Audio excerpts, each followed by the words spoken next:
Hello, everyone. For those of you who don't know me, my name is Lizy Simonen. I am affiliated with Petri Simonen, who's also here.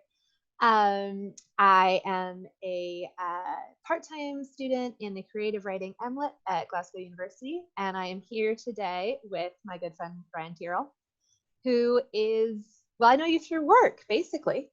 We collaborate in trying to bring role-playing games into Glasgow schools, and we might get to touch on that later on. But Brian, we are mostly here today about you. It's all about me. It's about you, about what you are doing in the magical world of role-playing games. So to start us off, can you tell us about how you got into role-playing games and maybe a quick summary of what they are, just in case? Well, so I'm Brian Tyrrell. I use he, him pronouns, and I run Dungeons on a Dime, which is, it started as a Patreon, and then it was a magazine, and now it's a book series. It kind of is more of a force of will than a specific thing, but it is a resource, I would describe it. Yeah, resource is a good word, to help people get into role-playing games as a hobby. Very recently, there has been a massive surge in interest in role-playing games from shows like Stranger Things and Critical Role. It is mainly featuring, or it's featuring in like mainstream media as something that people want to watch, even if they've never played before, and even especially if they have never played before. I mean, you had like Stephen Colbert in America last year played it live on TV. Yes. And you had, I mean, we've got British comedians. Sue Perkins from Bake Off is playing D&D during lockdown. I would watch that. So, Well, and there's more celebrities, of course, who are coming to the fore. Vin Diesel, longtime player. Dwayne "The Rock" Johnson. Mhm. Vin Diesel taught Dame Judi Dench how to play Dungeons and Dragons, which is just what a dream.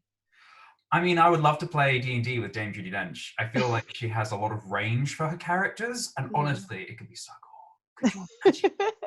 Imagine if Dame Judi Dench was your DM and just leaned in and said, "Are you sure you want to do that?" I know. I Also, know. she's your grandmother.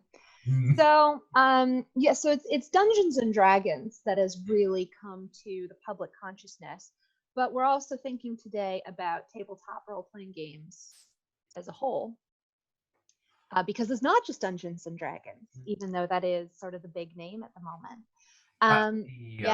Yeah. So that's what Dungeons on a Dime focuses on. It's helping people play role-playing games, not just Dungeons and Dragons. It started as a like half and half advice about role-playing games as a whole, and then advice about how to play 5th edition Dungeons and Dragons because it's the most easily accessible of many different systems out there. But it shifted into what's called system neutral, which means there's no specific set of rules the resources need to be played with. It's all about how to run a game, the social aspects of running games, and storytelling and improvisation, rather than move 5 feet, stab a dragon. Though it does help by kind of conquering more of the social aspect and the running of the game, it frees up your ability and headspace to then allow to learn the rules and play that through because you have confidence in all the other aspects of role-playing games. A lot of the perception has been that it is just rules and, more like a war game where you're moving little figures around and doing things, but role-playing games differ from war games in that they're about getting into character and kind of exploring conflict, essentially, in many different forms. And the rules are there to help facilitate that, but it's not specifically like, fight at this, do that. It's up to the players to kind of explore the story and the narrator, the dungeon master, to help kind of pave out where they go and how they explore. So how did you come to tabletop role-playing games? I don't know if you actually started with Dungeons and Dragons. What did you start with? So I did start with Dungeons and Dragons. I was 9. This is really, really specifically pertinent because I started when I was 9. Family holiday, we were reenactors. So we would dress up as Tudors, full garb, speak as Tudors, live as Tudors, live in tents on a Tudor manor for 2 weeks every summer. Amazing. And obviously that crowd is quite niche. and nerdy. So, and there were a lot of parents there with kids of varying ages. And my mum, who played D&D, massive fan of Dungeons and Dragons, which she was my age now, when she was like in her 20s, bumped into another mum who had kids our similar age, because my sister's 3 years older. So there were kids that were my sister's age and kids that were my age, like that 3-year generation gap. And we all lived roughly about an hour's drive away from each other. And one of them had been running games for her daughter and all her friends. And so when I was 9, I was bundled into a car with my sister, who was at that point 12. And we were driven off to some random house with these people I'd never met before. And I was like, I don't want to do it. This is boring. I want to play Zelda. God.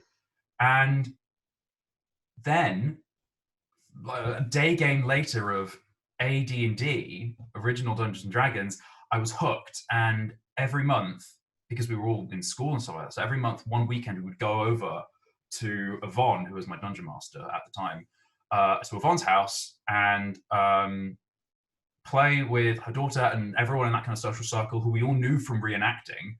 And it was great fun. And we would play, it was a wonderful little routine. We'd get there 9 o'clock, Yvonne would get coffeed up by 10 o'clock. We'd play from 10 till 1 when we'd have pizza, and then from 2 till 6, and then we'd kind of debrief around 6 when parents would come and pick us up. It was really fun. That sounds like the dream, really. And I say this is really pertinent because we're all still friends, and we're all bored in lockdown. And Yvonne has just messaged everybody today about starting up a new game a decade later. Which is just, really cool. It's all amazing. Full circle. So you got that. I love that details that it was the group of sort of peculiar niche nerds that got together, and that's how you started playing. Because I think that, of course, until the recent surge of popularity, there has been this perception that it's just total dweebs in their mom's basement. In fact, that's still what's portrayed in Stranger Things, who play the game. But you had this people who not only were leaving their mother's basement, were going out and doing interesting things, but still people inclined to have maybe peculiar interests. You found a group within that. So what did you feel? Because like you and I have talked about this quite a bit, especially with our work involving getting children to play role-playing games. But could you talk a little bit about, the benefits to you when you were that age, discovering the role-playing aspect, and what those games meant to you, even later on in your life? I don't know if you're playing as a teenager as well, but could you speak to that a bit? Yeah. So a step back a sec. I knew of these tropes as I grew up about, nerdy boys, only clubs, nerdy basements, sweaty, doesn't wash, eat snacks, messy stuff like that. I knew of those tropes because I had them, regurgitated socially to me, but I never experienced them until I was in my 20s of seeing groups like that when I was really actually, on the internet and Twitter and stuff like that and putting my feelers out. Because the group that I played with was bar me and someone's younger brother, all girls. And it was a girl DM. It was Yvonne, who was Emma's mum. And we would regularly go outside and jump on the trampoline and be really active and get the energy out and come back in and do role play. And so I feel that's a lot of people's experience of role-playing games, is that they're actually atypical. That there is this very niche within niche idea of what role-playing games are, which is boys in sweaty basements. But actually, in reality, a lot of people didn't have that experience. They just think that they should have, or that if they have to play the game, they need that experience. Otherwise, it's not role-playing games.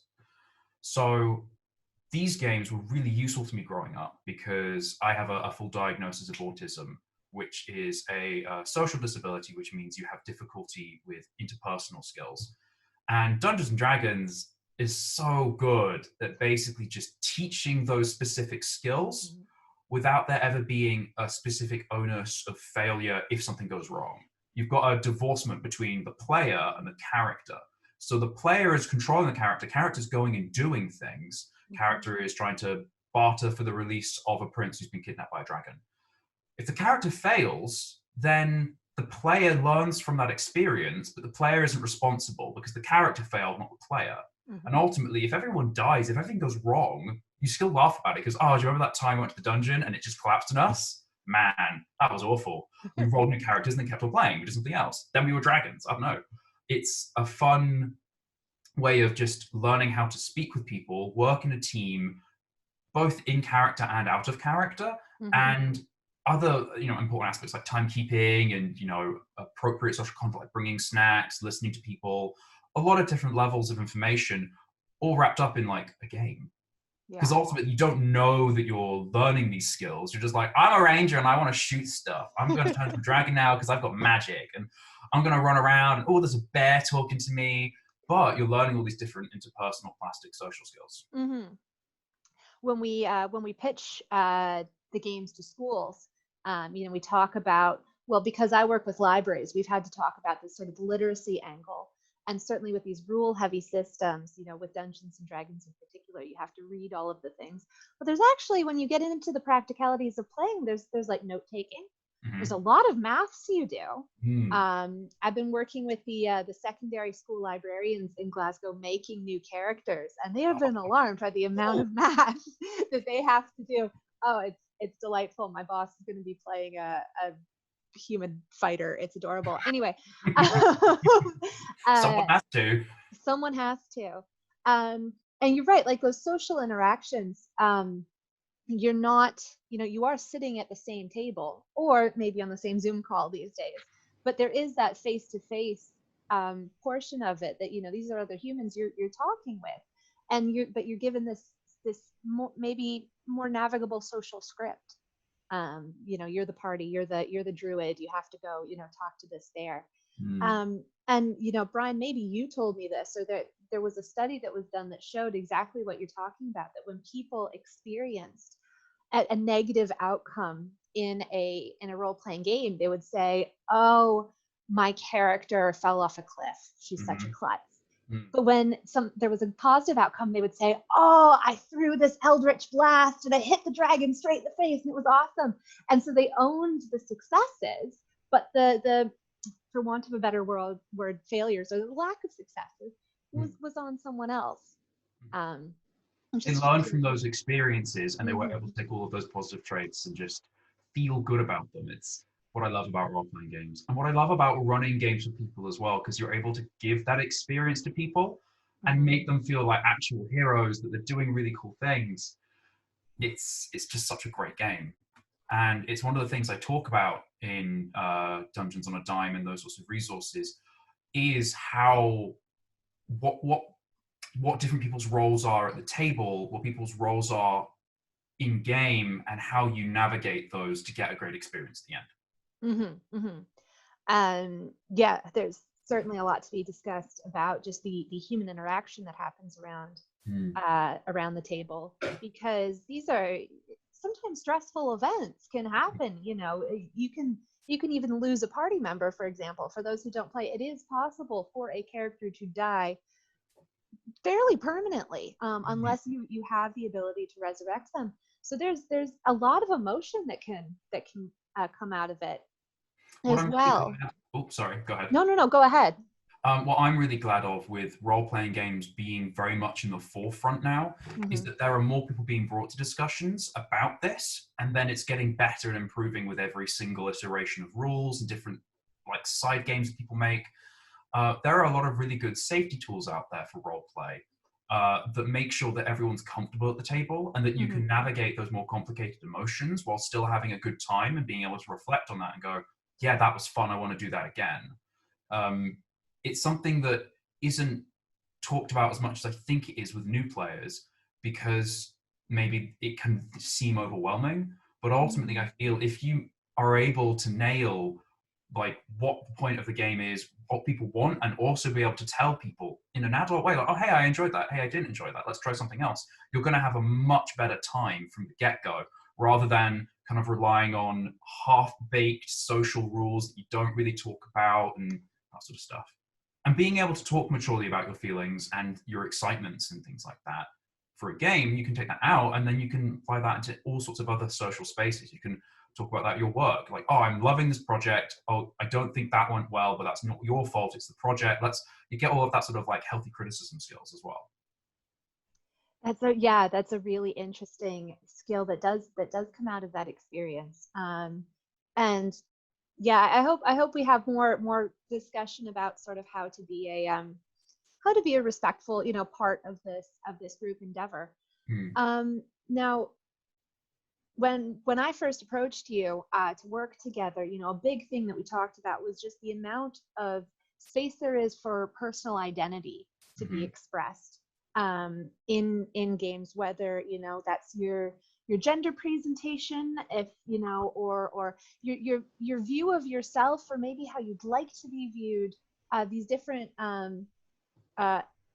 experimenting with that. Do you think that I would like to think that with the increased popularity of D&D in particular, people might experiment, more with using these games as a venue for self-expression. Do you feel like you're seeing that? Would you like to see more? I I feel it's a conversation with lots of different facets to it. Hmm. Overall, I love that role-playing games of any sort are a space for people to explore elements of themselves and become more confident, or try something out and go, actually, no, that I don't really like that. That's okay. Now I'm more sure of who I am, taking away from that. They get to play different aspects and bring different parts of themselves to characters. So first of all, like, that's great. Role-playing games do that. That's incredible. Um, there's no but. It's just that it's complicated the more you go down into that conversation about how you express yourself. Um, Role-playing games are kind of balanced between fiction and mechanics, and they both inform each other. Fiction is the story that you're telling, and mechanics are the rules you're using to make sure that the fiction is fair. The fiction defines which rules you're using, like the fiction requires the rules, and the rules make the fiction, they get very intertangled and mixed. And so there's lots of interesting discussions about that stuff going on. And there are studies showing, I've got a short essay with about maybe 20, 30 sources, a mixture of news articles, actual studies, and opinion pieces on my website at doad.co.uk. So Dungeons on a Dime, the initials of that.co.uk. And it's in the Scholastic section, because originally I also wanted Dungeons on a Dime to be free to schools, because Dungeons and Dragons role-playing games is such an impact for me, and it's why we started working together to help kind of make libraries get D&D.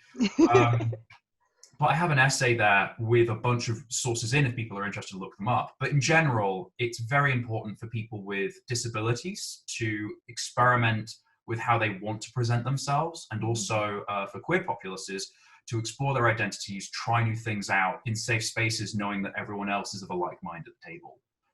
It's also important for education. There's studies shown where students who've role-played in specific historical settings have done better on tests because they actually have experiences of that sort of environment, and they're able to explore bias and social problems that otherwise it's a bit of a faux pas to talk about, such as racism and other stigmas. Yeah, Brian did a session during the We Write Book Festival that I'm a part of. It's based out of the Mitchell Library. It's done by Glasgow Libraries and Glasgow Schools. And you did a session called Readers and Realms, I think we called it, for some teachers who were just sort of curious about what we were talking about with getting more role-playing games into schools. And I remember they really responded well to that idea of like the historical, like, playing Vikings aspect, and not in the rah we're going to raid a village thing, but in the we're going to like navigate our town. Because not only are there things like racism, but like social class you can explore. If someone is assigned, Victorian street urchin versus royalty or whatever, that gives you a persona to be behind, but still, you learn because it's your actions, it's your discussion you're having. You actually get to face the same challenges that, in theory, people of that time were facing. It's much lighter. It's not like you're actually a peasant in the Middle Ages, but you get to, say, experience the class system in 1400s, where there were serfs who could never leave their land legally, and that was just their life. And playing as a serf, if you go out of those bounds, hiding from the law and making sure that no one recognizes you, and other things and aspects that on paper don't mean anything because you have no association to it. But when you play through those problems, now you have a much more intuitive understanding of what those people are going through and why those people would have done those actions. Yeah. As opposed to playing, it's like, as opposed to playing by our modern social rules, you're playing by their social rules for a bit, and then you can understand the games they were doing. And I say games not as like a dice sort of game, but like how they live their lives because you're living the way they did, walking a mile in their shoes. Yeah, no, it's very, very cool. Now, something I want to bring up, aside of the expression conversation that is more interesting, is how people want to present themselves with the balance of fiction, right-hand fiction, and mechanics, that balance. Some very interesting things have popped up on social media recently, discussions. One of them has been about disability and representing that in role-playing games. And I'm still informing myself of this discussion, so I don't have like a full point about this myself. One such project that I was looking at about a year ago, sort of like watching online, was a mental disability resources campaign where it was meant to be assembling whole teams of writers who had diagnosis or were associated with, presenting with different disabilities, so ADHD, autism, depression, and other things, other mental disabilities. And they were all trying to, as like one group collective, write individual mechanics for 5th edition that players could use to play those disabilities. And that is a very interesting discussion, but it's also a very complicated one, because those mechanics inform the fiction. And the mechanics are, a mechanic like you can move 10 feet around might seem unbiased, but actually it very much informs the tone of the fiction that you're writing. So for example, if you've got someone in a wheelchair, should you redesign all of your cities to have ramps? And if you're redesigning all your cities to have ramps, you can, because you're writing the fiction, you can do whatever you want. But then what happens if they want to go scaling a cliff? There are biases that the mechanics will inherently create if not done correctly. But what I said done correctly, it's not like it's you can do this perfectly. There is no perfect rule and there is no perfect story. So I've got mixed views about that, but it's a very interesting discussion going on. That'll be interesting to see what comes from that conversation. I'm glad that's happening. I'm going to want to, we'll see what comes from that. But it's good, when people start talking things, eventually someone homebrews something, and people build on that. These things grow over time. Now, taking a very different direction on the question of accessibility, getting people into a new game is very hard. Traditionally, with Dungeons and Dragons, you need to at least have an experienced or knowledgeable DM. And now you yourself have a lot of experience with new players, so you've onboarded a lot of people. How do we lower the threshold and involve more people in role-playing games, Brian? So you're very right. There is this sort of apprenticeship system, or was there an apprenticeship system in from the 1970s and 80s? Was the game made in 1960? I can't remember. No, it was 70. 70 something. I knew this recently. Yeah. I know. We've learned from previous generations. From the game's inception, with war games as well, which was its origin, Dungeons & Dragons was a set of role-playing rules that were applied on top of a war game. It was all about people who were experienced in the rules teaching people who weren't experienced in the rules on a one-to-one basis, or even like a 5-to-1. So you had a group of experienced people who would get a friend in, and they would all help kind of teach passively as they played these rules. That person would become experienced, and then eventually, sort of like a mitosis, the group would divide and they'd get more players, and they would very slowly spread. I think of it like an apprenticeship system. You've got the master who knows the rules and the apprentice who doesn't, and then the apprentice becomes the master and takes on more apprentices. Yes. That doesn't work these days because there are too many apprentices and not enough masters.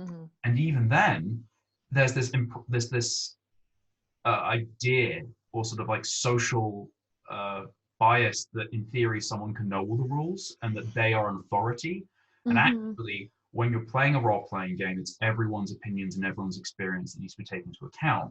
So a new player could be right where an experienced player isn't, and that's not a reflection of knowing mechanics or knowing fiction. It's a balance of the two and what fits in the situation. So there's lots of ways to bring people to the table.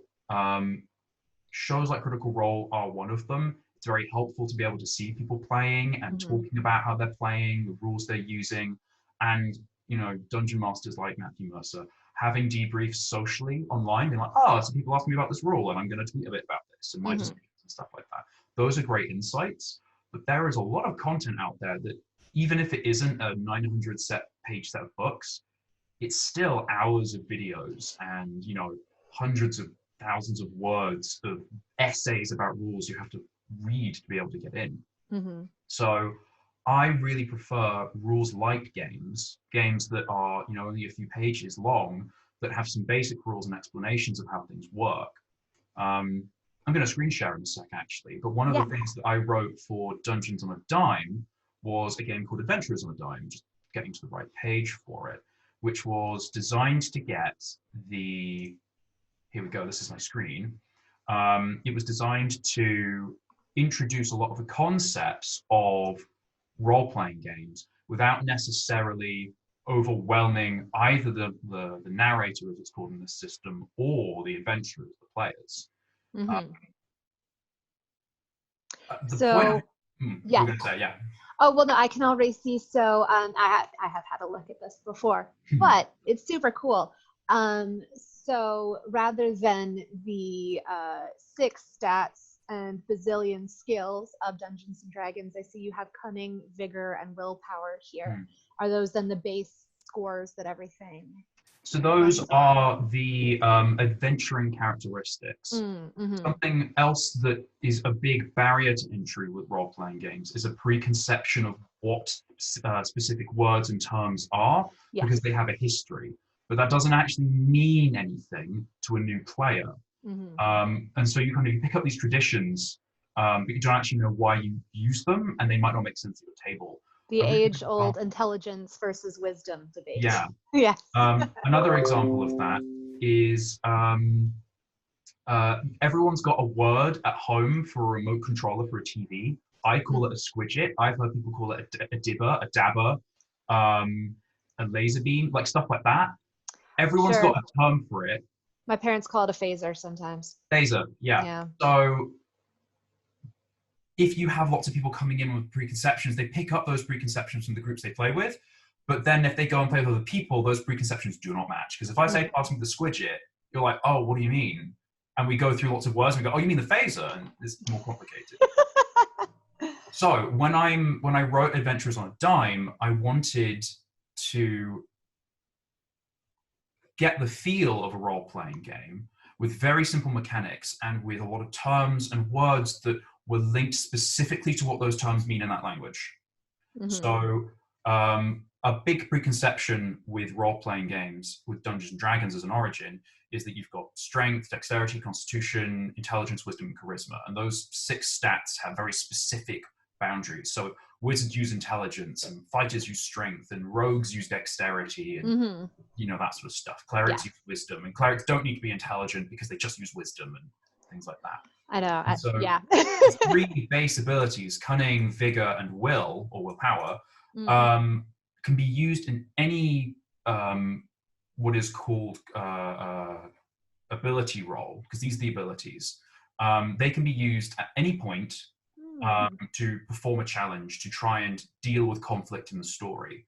So you could aggressively, with say vigor, be able to shout someone down the street if they bump into you and try to steal your purse, and you can intimidate them into giving your stuff back. You could cunningly actually steal your purse back. You could willfully make a passionate speech to them. There's no specific way to solve a problem. It's all about encouraging players to find ways to take their skills and use them in the fiction. And with those skills, with those characteristics and abilities, they come with specific terms to like identify how your character is with how well they do with that skill. So for example, if you're really, really cunning, then then your character's descriptor is devious, and that then it helps inform a player as to how they should be acting as their character. Because they go, oh, so my character is devious, they would totally be able to trick this person. However, if they are not so, cunning, they might be cautious and really hesitant about what they do and really having to plan stuff out because they don't know how well it's going to go off. They don't trust themselves, that sort of stuff. I do find this, and for people who are in the audience here, if you haven't played a Dungeons and Dragons game, this might seem complicated, because it's actually really appealing to me as a person who's never been a dungeon master. Because one of the more, in my opinion, arcane parts of the whole process is someone says to you, oh, I'm going to go steal that flagon of ale from that orc. It's like, well, what do you roll for? What skills are you using? Is this, well, it can't be stealth. You're walking up to him. Is this, like deciding what all of these many different, almost infinite things you can do. What of these set number of skills do they fall under? So I like that with this, the person playing, well, there can be a conversation presumably between the player and the DM of, okay, well, how are you doing this? Are you being cunning? Are you gonna go sneak? Or are you just going to go in willpower, look him dead in the eye and take his drink? I do like that. Yeah. Earlier in the book, this is the first book from Dungeons and Time in the Red. This is the proof, the print proof. I write a section about what is a role-playing game. This is just 4 pages. Excellent. Talking about what is going on, how does this work, and role-playing games follow a really simple 3-step pattern that just repeats over and over again. This is general. I mean, nothing's ever permanent, but this is how I feel role-playing games run. The first part is the game master, the narrator, whoever is controlling the world, describes what's going on, describes the scene and what's happening. The players then act, they describe their character's actions, and then the game master uses the rules to resolve what happens next. This is when they ask for what could be called a skill check, they ask for people to roll dice, they ask for people to use spells and powers. However the rules inform you, you resolve what the action's consequences are. And normally resolution takes place when the result of an action is unsure. So for example, if I say, I just want to open this door, well, most people can open doors. So ta-da, you've opened a door. If I say I want to steal that orc's flagon of ale, that's a conflict. The orc doesn't want me to steal his flagon of ale, or does he? And that sort of thing. So that's where you use the rules to resolve. In Adventurers on a Dime, the pattern for this is very simple. So essentially, you have 3 stats: cunning, vigor, and willpower. Whenever someone needs to resolve conflict, the narrator asks for an ability roll. The better you are at a skill, the higher the size of your die. So you can have different sizes of dice in this little illustration here you can see. And if you roll a 4 or more, you succeed at whatever you're doing. If you roll a 2 or a 3, you pull off what you wanted to do. The story advances in the direction you wanted, but there's a complication. And if you roll a 1, something goes really wrong, and like hijinks ensue, and the situation becomes really complicated. And essentially, when there's conflict in the story, you make an ability roll, and that informs the direction the story goes in. And the narrator can use that to go from there. That's it. That's all conflict resolution in the story. Those are the only rules. Nice. So that means that you can use the different sizes of die, the different descriptors for your character, to understand how your character would approach a scene and go from there. Now, I do want to talk about what In the Red is and where that is. But because I know we're close to it on the page, you've mentioned a couple of times, having rules heavy or rules light systems. But could you talk a little bit about that? Because I think, like we said before, that the public perception right now is very much on Dungeons and Dragons, which is notoriously rules heavy.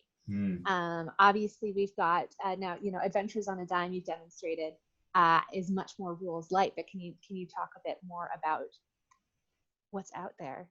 Yeah, so actually, conveniently, I have an appendix at the back of the book that will be going up on my website for free when this gets published, COVID willing.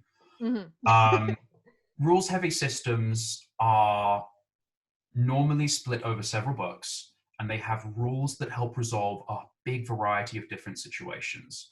The rules very heavily restrict and support specific kinds of storytelling and require a good, intimate knowledge of them to modify for other kinds of stories. What that means is Dungeons and Dragons is really good at telling fantasy stories. It has rules for wizards and spells. It has rules for dragons, how far they can fly. It has rules for horses and castles, rules for traveling over land, rules for anything you can think of related to your classic high fantasy adventure.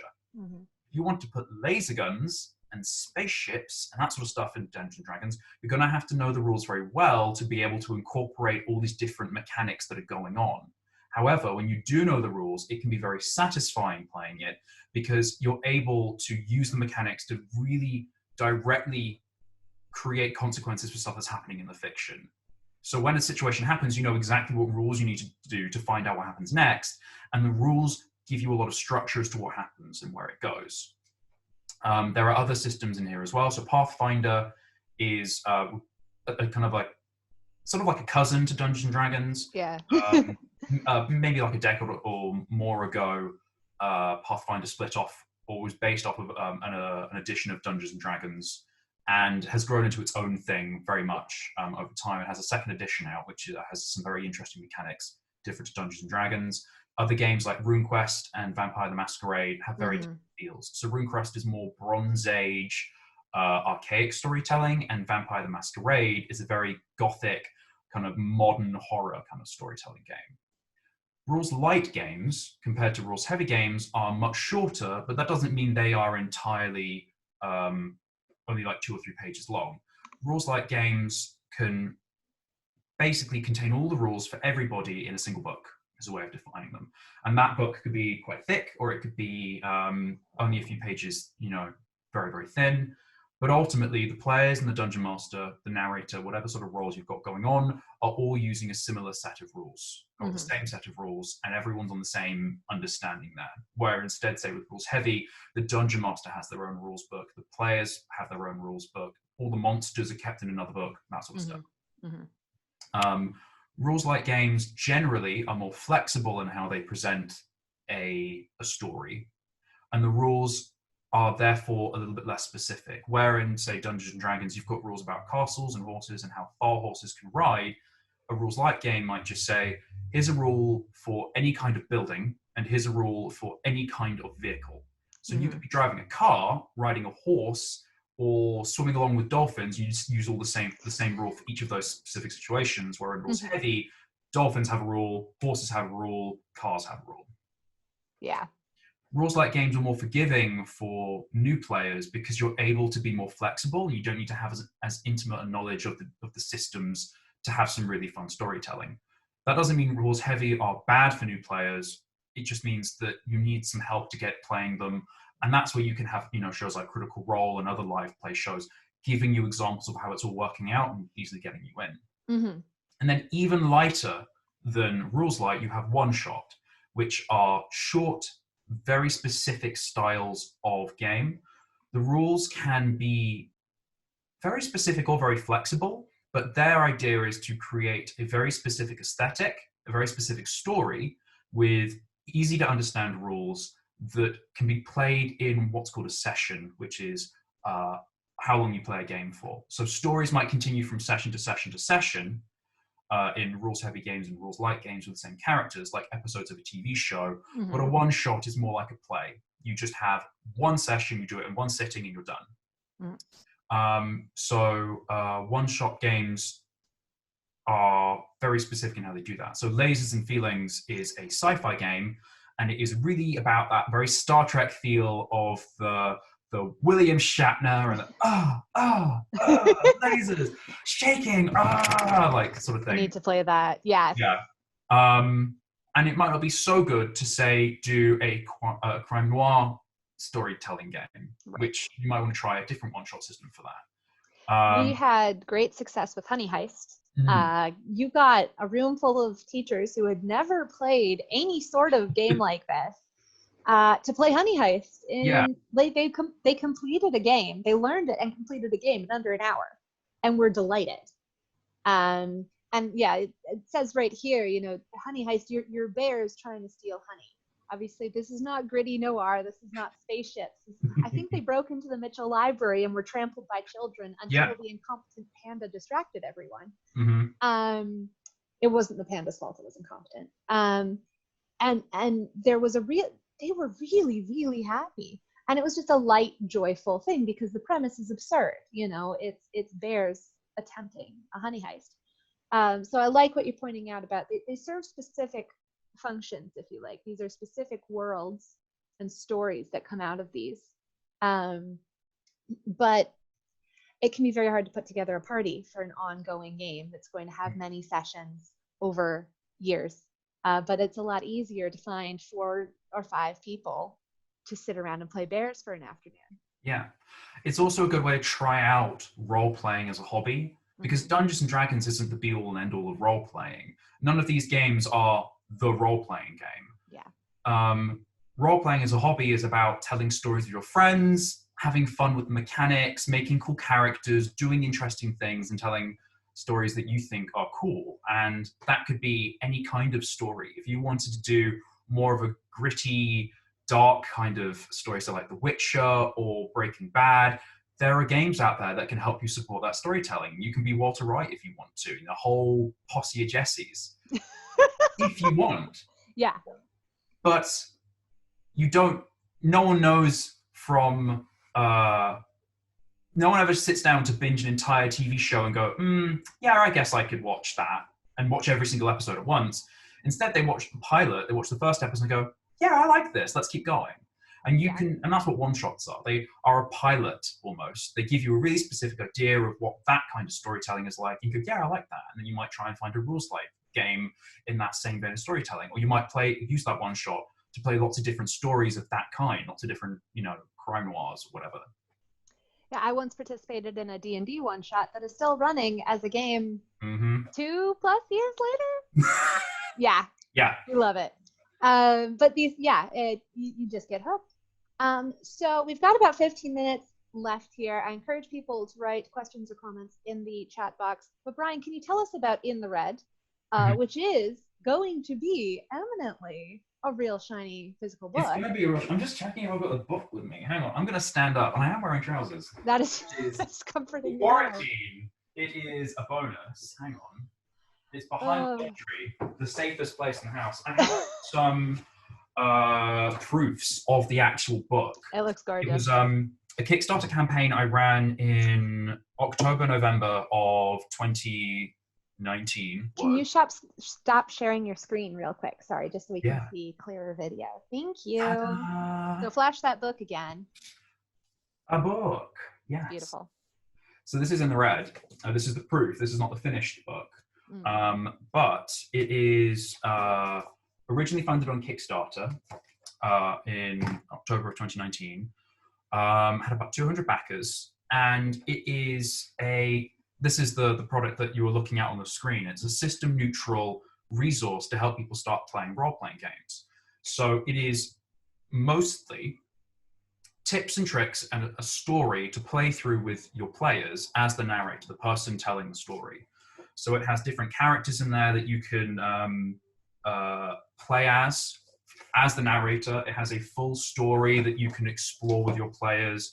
And it has a lot of prompts for you to build your own parts of the story, actually be the narrator, and practice the skills that allow you to tell your own stories directly using this as a template. So for example, there is a wizard in the book, and this is his tower. And in the adventure, you have to go to the 3rd floor of the tower. That's where he is. But the exercise there is for you to fill in the other floors of the tower and think about what parts of the tower he needs. Does he need a bedroom? Does he sleep somewhere else? What's going on there? And by building that peripheral information, you practice the idea of establishing a location, thinking about a character's needs, and other aspects that are good, useful tools to have as a narrator, game writer, game designer, just anyone, really. They're really good.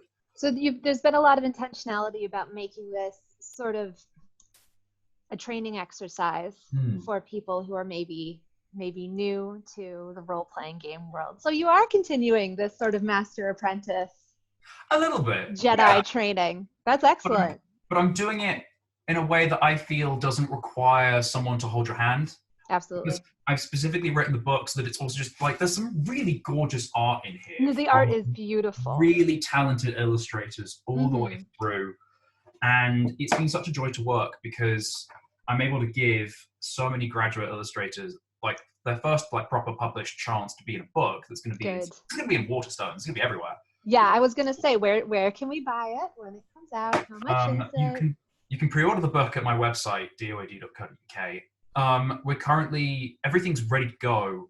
It's just COVID with printers and warehouses being locked down that is making things difficult right now. The Kickstarter is going to be fulfilled hopefully by the end of June. But the books should be out before the end of this year. It was originally meant to already be out, but no one could have planned for this. Yeah, no, I think you have a good excuse. Do you know what the price point is going to be in stores? I believe £10-ish. Excellent. Around £10 mark. Good investment. Yeah. And you've 48 pages. You've produced other resources as well. Sorry, I keep talking over you. Go for it. You've produced other resources as well through Dungeons on a Dime. I think is there a color theme? Is that consistent? They always have a color. Nice. I like that. And those are available on your website. Ooh. So back when it was a magazine, it was iso-printed. Risograph is a mixture of screen printing and a photocopier machine. So it is actually all handmade and produced, but it used to be kind of staple bound books like this, a little bit smaller. Nice. And that's where the single color theme came through. So when you're screen printing, you have a physical barrier that you poke holes in and the ink gets squeezed through, which means that all of the colors are layered one by one. So the books were printed into color. So you can see this was, black and blue. This is some really lovely illustration by myself, but also by my friend, Ida Jensen, who is a fab illustrator. Just look at this little ball. Oh, very good. But that's where the sort of like the two color aesthetic came from. Yeah, but I love that you're still going with that because it's a really strong look. I think it really works. I also like that it makes the artwork more approachable to people who have never done this sort of stuff before, because it looks like you and I can do it, which is what the whole point of role-playing games is it doesn't matter how good the drawing is, it doesn't matter how good your writing is. Ultimately, everyone's kind of heads, they fill in the gaps, and it's an imagination game. And it doesn't matter how much or how little you do, the imagination can really help support all the storytelling. Yeah. So I want people to feel like they can make their own maps and draw their own characters and have fun with it, because that's part of the game. Yeah. And you have a super secret project that you're working on that you've never told anyone about before, at least not in the public arena. This is the first time I've actually talked about it live to people, but it is another system neutral supplement role-playing game thing. Let me just see if I can get my screen up with it. That'd be great. Talking about games that go from one shot into many shot. I started role-playing this with some illustrator friends of mine, and it very quickly turned from a single one shot. I just want to test these rules into, I think we've played every Monday and Wednesday for the past month. That's amazing. It's fun. I've had a lot of fun with this game, but it's also, and we play for like 3-4 hours at a time. It's good. It's really good. But also lockdown has actually allowed us to get our parties together way more often. Yeah. I do have to say. Well, the thing is, we had not planned to do that, and we hadn't played together before, and we hadn't planned to be that sort of stuff. So it's cool. It's cool. Yeah. Let me screen share. It's called Moral Bearings. The idea is that this can be used with any role-playing system. And here we are. We can see this. And it is a way of challenging character morals as the adventurers, the players, explore. It is based on it's a bit of tarot, a bit of like reading the future, a bit of 7 Deadly Sins, and it all centers around the 7-card deck. So you have this deck here called Bearings. Each bearing is based on a neutral theme. So this card here is ego. That's the neutral theme. And then you can see over here that each card comes with a dual aspect. So the dual aspects of ego are the deadly sin, envy, and the great virtue, empathy. And then each of those dualities come with some keywords that can help people understand their character in relation to those two virtues. When the players start playing, they choose a disposition, so they're either virtuous or sinful. That influences their approach to the task at hand. So they're going on the quest, they're doing what they normally do, but when you are playing through a scene, such as there are bandits on the road, then you try and understand the actions that your characters are taking in relation to the bearing that's being drawn. Say you're a group of knights and you are chasing down a dragon that has kidnapped a prince, right?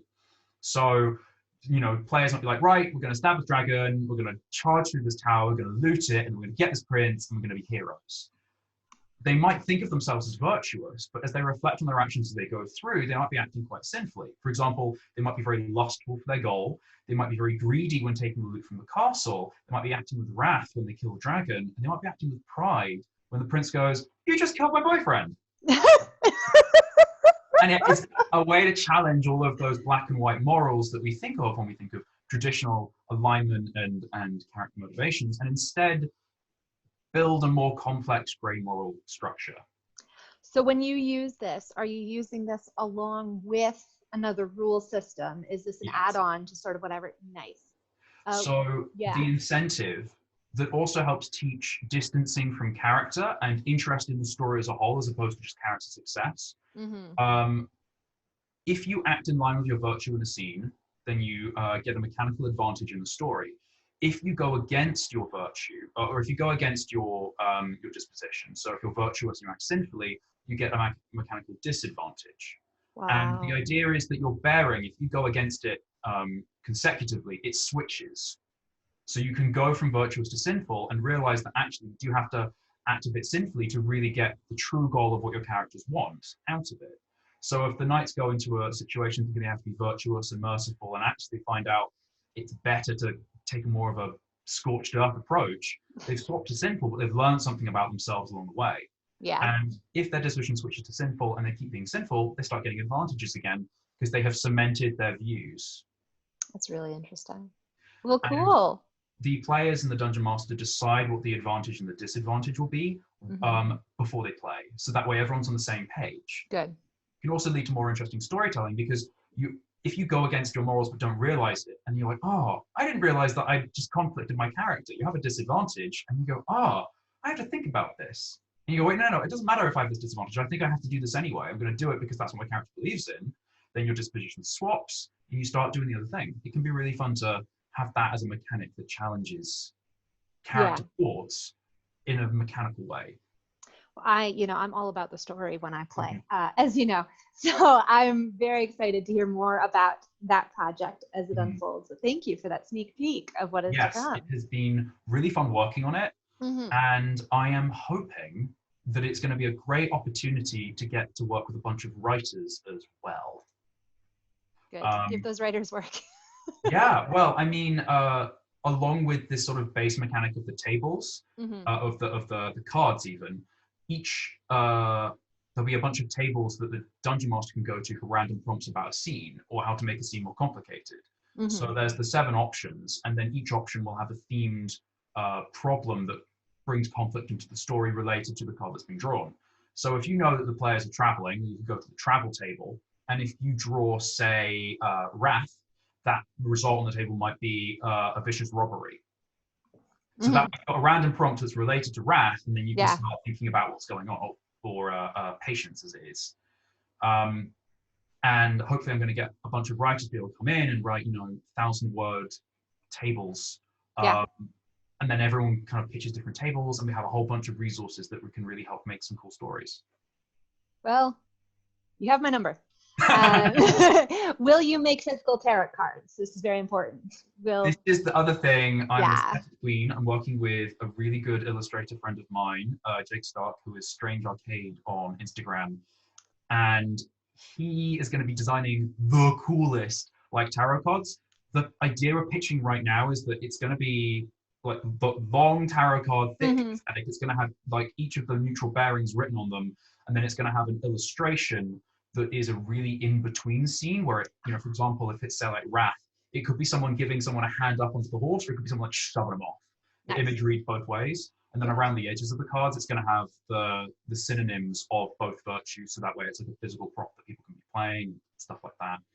There's going to be some really cool like physical props and a zine, probably the risograph printed for that lovely texture and nice paper of all the different tables and the rules and stuff like that.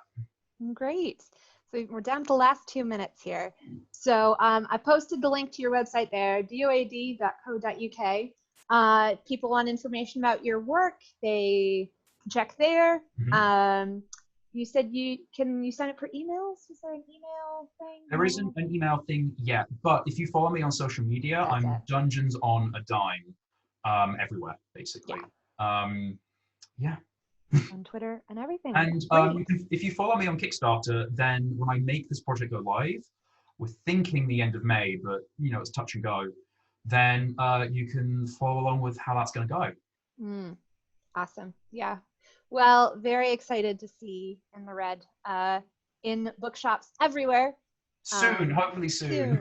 Yeah, that's going to be really good. And just looking ahead a little bit to the future of all these role-playing games, you know that I love the story.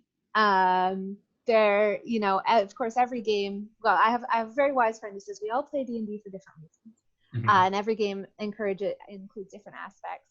Where do you see the future of storytelling via role-playing games going? Oh, where do I see the future going? Or would you like to, I don't know, pipe dream? I feel like we're very much, the idea of what I had as a role-playing game when I was much younger is far, like, what I thought was possible has already been achieved and gone beyond that. I'm just excited to see where people go with it.